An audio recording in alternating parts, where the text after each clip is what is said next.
Asyafaqah alal khalqi kullihim, punya empati, punya kasih sayang ke semua makhluk.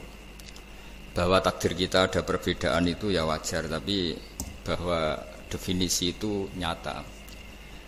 Tadi beliau menyebut termasuk satu saudara atau satu komunitas dengan makhluk-makhluk Allah yang lain.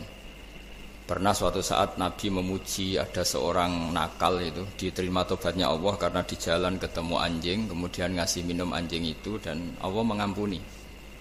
Meskipun secara hukum usul fikih tidak bisa digeneralisir, misalnya kalau minumin anjing 1 surga, kalau 100 tambah surga. Nanti lupa minumin manusia gara-gara kebanyakan minumin anjing gitu. Tapi apapun itu faktanya ada cerita di hadis seperti itu. Kemudian menyangkut komunitas internasional yang beberapa diantaranya tentu beda agama, beda keyakinan. Saya mau membacakan cerita di kitab Ar-Risalah Al-Qushairiyah. Jadi saya hanya membantu referensi-referensi yang diajarkan guru-guru kita. Ar-Risalah Al-Qushairiyah adalah kitab kesayangan Mbah Maimun karena dulu mbah beliau dapat ijazah dari Sayyid Umar Sato, kakaknya Sayyid Abi Bakar Sato yang punya kitab I'anatul Thalibin.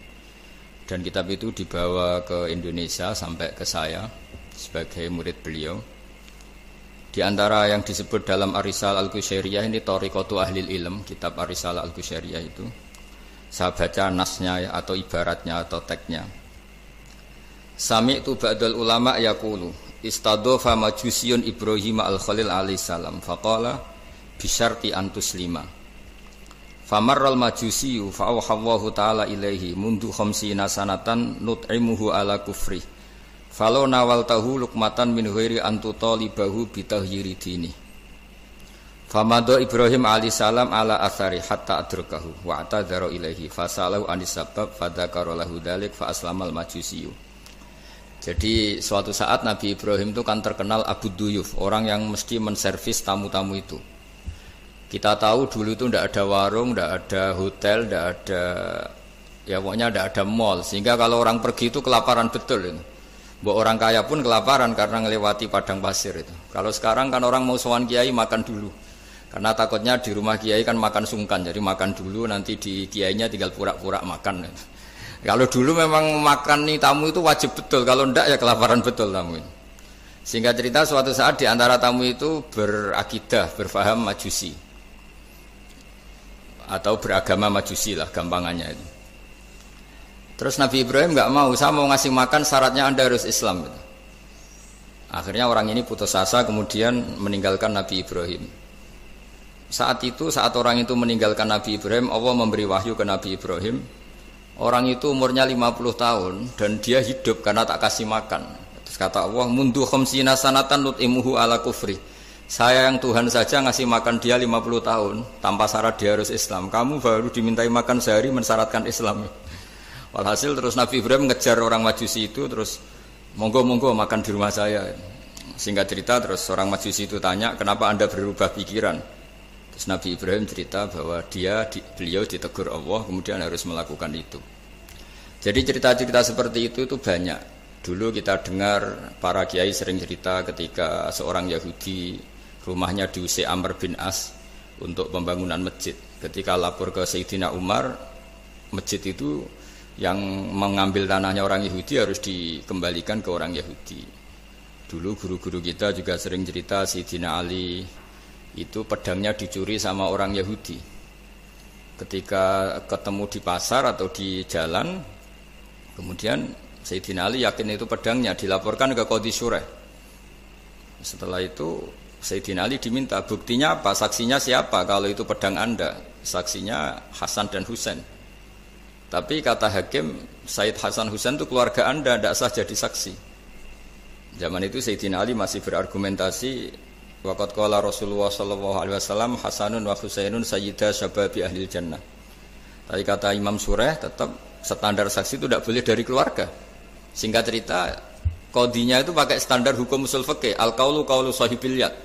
Yang dibenarkan adalah yang sekarang megang barang itu. Ketika enggak ada saksi, al-musaddaq, yang dibenarkan al-qaulu qaulu sahibil yad, yang dibenarkan ya yang megang barang itu. Singkat cerita dimenangkan oleh orang Yahudi tadi. Setelah dimenangkan Sayyidina Ali agak kecewa, masa seorang Amirul Mukminin sidang di pengadilan negeri kalah. Tapi orang Yahudi tadi akhirnya insaf, sadar sampai masuk Islam, sampai beliau ngendikan bihada taqumus sama wal ard, karena ini langit dan bumi berdiri karena keadilan itu. Jadi ini cerita-cerita referensi yang bisa menolong teman-teman siapapun berkomunitas internasional. Karena pikiran saya sederhana ya, al ilmu yurisul ahwal, ilmu itu melahirkan sikap. Jadi kalau kita punya referensi yang cukup tentang toleransi, insya Allah kita hidup di mana saja punya toleransi, karena toleransi itu juga ajaran agama. Di antara yang diceritakan para guru-guru kita adalah ketika Nabi mau dibunuh oleh orang namanya Daksur atau Duksur, siapa nggak tahu KTP-nya saya. Kiai-kiai kalau baca Daksur. Ketika beliau sedang santai di satu tempat, tahu-tahu ada orang yang mengambil pedangnya kemudian bilang mayyamna'uka minni ya Muhammad, sekarang Anda sama saya berdua, siapa yang bisa menghalangi kamu? Nabi dengan rileks menghentikan Allah. Kemudian si Daksur ini gemetar, pedang jatuh, kemudian diambil Nabi. Sekarang ya Daksur, mayyamna'uka minni, yang bisa menghalangi kamu siapa? Orang itu bilang la ahada, tidak siapapun. Nabi dengan gampangnya fa'afa anhu, Nabi memaafkan. Padahal ini jenis harbi, jenis orang yang jelas punya niat bunuh. Terus artinya kita-kita yang ngaji di pesantren, saya ngaji di Mbah Maimun, punya Bapak Kiai Nur Salim, semuanya ngajarkan bahwa di mana-mana perang kekerasan itu ya karena kita diperangin. Udina lilladzina yuqatalun, karena kita diperangi kita boleh perang. Qatilul ladzina yuqatilunakum. Jadi yang boleh kita perangi ya zaman kayak kita dulu dijajah Belanda, dijajah Jepang zaman itu. Ketika sudah tidak ada penjajahan ya alasan itu sudah hilang karena mereka tidak merangi kita. Jadi apa ya, perang ya ada konteks rasionalitasnya, damai juga ada konteks rasionalitasnya. Tapi karena kita punya tradisi referensi, teman-teman yang di Jerman tak bantu, tadi ada kitab Arisalah Al-Qushairiyah, terus ada beberapa cerita-cerita tadi kayak Daksur. Kalau ayatnya jelas ya, jelas qatilul ladzina yuqatilunakum wa in janahu lisalmi fajnah laha wa tawakkal 'ala Allah. Bahkan seperti yang diceritakan Profesor Quraisy tadi, yang sedang kita benci pun bisa saja suatu saat teman. Dalam surat Mumtahanah itu atau Mumtahinah ada ayat asawwau ayyaj'ala bainakum wa bainal ladzina ataitum minhum mawaddah. Bisa saja orang yang sekarang kamu benci suatu saat kamu cintai. Wallahu qadir, itu Allah Maha Kuasa. Dan tadi saya menambahkan yang dikatakan Profesor Quraisy tentang belajar. Dulu Nabi itu enggak puasa Asyura. Tapi ketika datang ke Medina, orang-orang Yahudi itu puasa Asyura. Coba tanyakan ke mereka, kenapa puasa tanggal 10? Terus mereka menjawab, yaumun najawwahu fi Musa, itu hari yang Allah menyelamatkan Nabi Musa. Terus fa'amara bisyami, kemudian Nabi menyuruh sahabat puasa. Artinya dulu itu segampang itu hidup, itu sesuatu yang baik, apa ya sudah ditiru. Meskipun kita tahu Nabi itu tentu mustaqil bil istihad, Nabi itu orang yang mandiri. Tapi memberi percontohan kita betapa gampangnya kita seperti itu. Dulu ada seorang Yahudiyah meminta sama Sayyidah Aisyah dan dikasih. Ketika dikasih, dia mendoakan semoga kamu Aisyah selamat dari siksa kubur. Zaman itu Sayyidah Aisyah itu belum tahu tentang siksa kubur, sehingga beliau engkar, enggak percaya. Tapi setelah Rasulullah datang dan diceritanin Nabi, oh iya siksa kubur itu ada. Dan semenjak itu Nabi selalu isti'adah, minta perlindungan dari siksa kubur. Jadi dulu di komunitas-komunitas beda agama sesuatu yang benar ya dibenarkan. Makanya kaidah umum dalam interaksi antar agama itu la tusaddiquhum wa la tukadzibuhum, ya kamu jangan bilang iya, jangan-jangan enggak, ya jangan bilang tidak, jangan-jangan iya. Jadi aturan ilmunya jelas la tusaddiquhum wa la tukadzibuhum. Ya artinya sesuai referensi ilmu lah kira-kira begitu. Terus yang terakhir, ini saya mohon maaf sama komunitas di Jerman karena saya ini pura-puranya aja sibuk. Karena saya kira ini seberapa jam lagi saya ngajar ini. Nanti kalau saya tidak ngajar di sini yang ngundang agak-agak dosa. Jadi supaya sama-sama tidak dosa, ini saya ya nuruti jenengan. Tapi ya karena saya ngajar ini juga yang datang orang macam-macam. Ada yang Kalimantan, Sumatera mau ngaji di sini. Ini seberapa jam lagi saya ngaji Sahih Muslim. Yang terakhir ini di halaman Kitabu Adabil Ulfa wal Ukhuwah halaman 285 dalam Ihya juz 2. Jadi kitab saya juz 2. Mungkin kalau beda cetakan yang jelas ikut Kitabu Adabil Ulfa wal Ukhuwah. Di sini diterangkan oleh Imam Ghazali dengan beberapa riwayat yang disebut al-jiranu salasatun, bertetangga itu ada 3. Jarun lahu hakun wahid, ada tetangga yang punya hanya 1 hak. Wa jarun lahu haqqani wa jarun lahu salah satu hukukin. Terus beliau cerita yang punya 3 hak itu ya tetangga, ya seagama, ya masih ada hubungan kerabat.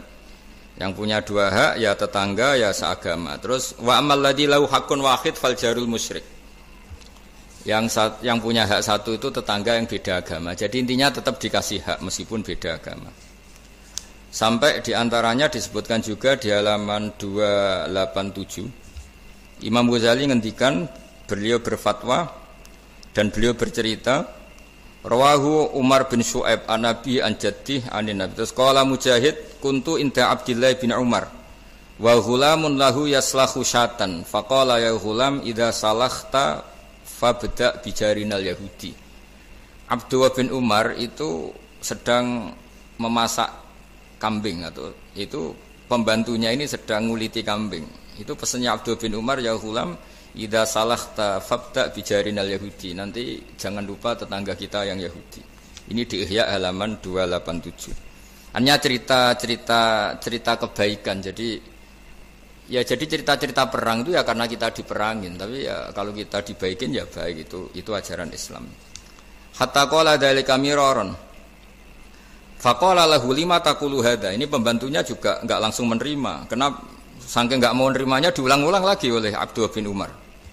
Faqala inna Rasulullah sallallahu alaihi wasallam lam yazal yusina bil jar hatta khashina annahu sayuwarrithu. Kenapa engkau melakukan itu ya Abdullah bin Umar? Terus beliau menjawab, Rasulullah itu selalu berpesan untuk berbuat baik sama tetangga. Tadi kita tahu kalau tetangga punya 3 hak, berarti seagama, ada hubungan kerabat, hakul jar, berarti 3. Ada yang seagama dan tidak punya hubungan kerabat, berarti punya 2 hak, yaitu 1 agama dan kerabat. Ada yang punya 1 hak saja, ya tidak keluarga, tidak seagama, tapi karena tetangga, itu juga tetap punya hak. Dan itu pun masuk kategori lam yazal yusina bil jar, termasuk orang-orang yang harus kita baikin. Ya kalau di Qur'annya kayak tadi ya, qatilul ladzina yuqatilunakum, boleh merangi ya yang merangi kita. Udzina lil ladzina yuqatalun, diberi hak merangi ya sama yang merangi kita, bukan yang tidak merangi kita. Terus waqala Hisam, Kanal Hasanu la yara ba'san antut imal jarul Yahudiyya wan Nasraniyya min udkhiyatik. Bahkan sebagian ulama di sini disebut Hasan Basri berpendapat kalau berkorban, kalau punya tetangga Yahudi yang butuh enggak apa-apa dikasih dagingnya. Ini di halaman Ihya 287 juz 2. Jadi dari cerita-cerita itu dan referensi-referensi itu, teman-teman di Jerman enggak usah khawatir lah kalau kiai-kiai kayak kita itu berfatwa enggak boleh berkomunitas internasional nanti takut begini ndak lah. Kita bacanya ya sama seperti yang dibaca Profesor Kures, sama yang dibaca guru-guru kita. Jadi itu kalau boleh dikatakan sumbangan saya lah, bahwa di kita di pesantren itu ajaran-ajarannya juga seperti itu. Dan tadi beberapa kitab saya sebutkan halamannya supaya bisa dicari, supaya tidak kelihatan hoax, juga tidak bikinan saya gitu, supaya jelas itu. Dan saya mohon maaf karena nggak bisa ngikuti sampai selesai, tapi saya ngapresiasi, semoga jadi syawal yang baik. Minal aidin wal faizin. Minal aidin artinya kita kembali menjadi ahli surga. Saya termasuk yang sependapat dengan kitab yang saya baca. Dulu kita ini ahli surga karena Nabi Adam lahirnya di surga dan diciptakan di surga. Karena satu kesalahan beliau harus kembali ke bumi.